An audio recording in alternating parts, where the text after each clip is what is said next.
Welcome to episode 6. How will my project qualification be marked? In this short video, we're going to share with you how your project will eventually be marked at the end. To understand how your project will be marked, we are firstly going to show you the assessment objectives. These objectives explain what it is you have to do, and how the marks are split between different activities. As you can see below, there are 40 marks available in total. You can also see that the same marks are available for each section, whether you do an FPQ or a HPQ. Managing your project is worth up to 7 marks. Your use of resources is worth up to 9 marks. Developing and realizing your project is worth the most marks, up to 17. And finally, your review of your project is worth up to 7 marks. In each objective, you can see a short sentence that outlines what you do in this part of your project. Pause the video now and have a look at both tables to read the objectives yourself, and try to work out what is different between a Level 1 project and a Level 2 project. Did you spot the differences? Under Manage, you are expected to apply a range of methods as well as skills. Under the Resources objective, Level 1 requires you need to obtain, select, and use information. But for Level 2, you are expected to carry out the research yourself and interpret any data and apply your findings.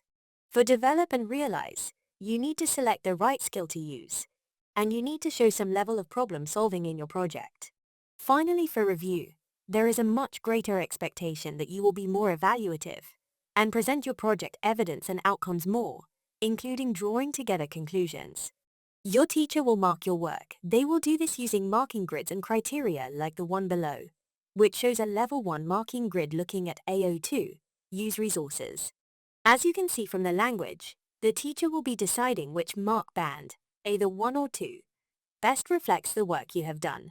For example, at the bottom of the Level 1 box, the sentence says there is limited information, whilst at the bottom of the Level 2 box, it says there is clear information. Your teacher will have to decide in this specific instance if the information in your project is limited or clear. This approach is repeated using all 4 assessment grids, covering the 4 assessment objectives you looked at earlier.